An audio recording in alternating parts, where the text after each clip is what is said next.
On Saturday, January 11th, that's this Saturday, we are heading to the Cascade Community Center in St. Anne's to make sure that we take care of our youth.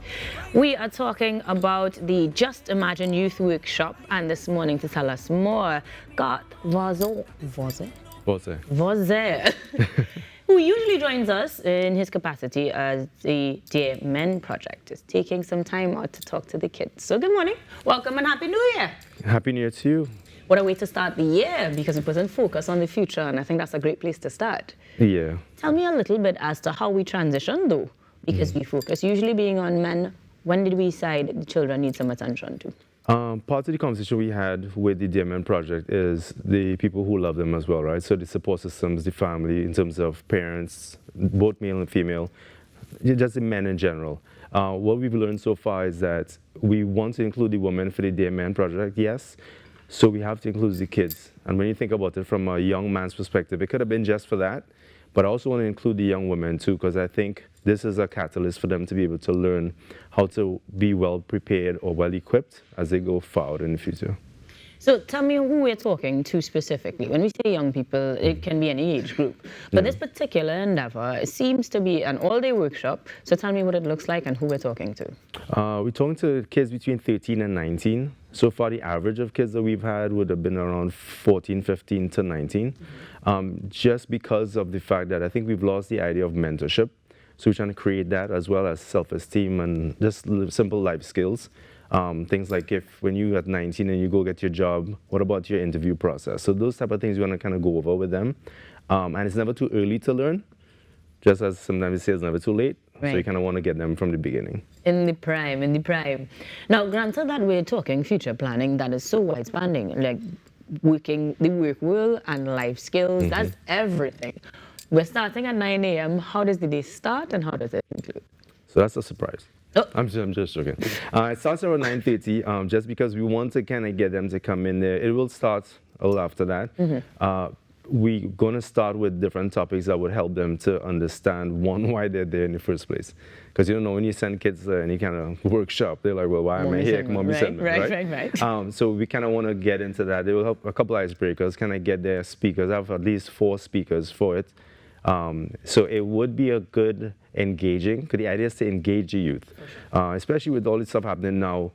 If not now, when, right? Same thing as I talk about with the men, it's the same thing. We have to be able to engage the youth and help them to understand that, one, that we do care about them, and two, how are we equipping them, or how are they going to be equipped when they come out of school, or even in the process with no mentorship as much, guidance counselors. I don't know if that is still a thing that we have, but yeah. Now, you mentioned speakers.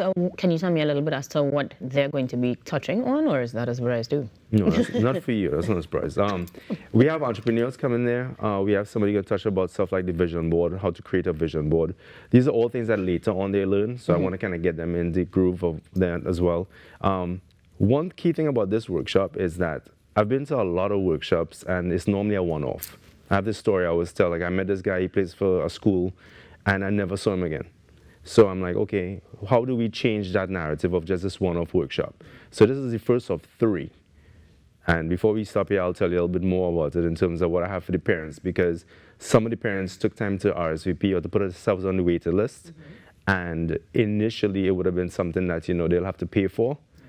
However, we decided to take up the entire thing. So this first one will be more complimentary, but we want to continue it over a couple months so that the kids now build a relationship with the mentors and with the coaches that come on the day. So we're looking at the same group of persons returning for the second and third interval. That is the hope and the aim at the same time. But it does mean, though, that the process of registration is closed off then? Well, today will be closed off. And because we're looking at 20 to 25 kids, this is the first of many. Like I said, we wanted to start the year off in a way where we don't put extra pressure on the parents, but we also want to help the kids from the start. You know, like, I think we always look at New Year's resolutions and all these other things coming up for the new year, but they normally last a short space of time. So I partnered up with a couple of people, Health and Nutrition Association of Trinidad and Tobago, the Career Center, and a couple of other friends of mine. I keep saying my friends are coming, just because a lot of them understand the need for a workshop like this. Right.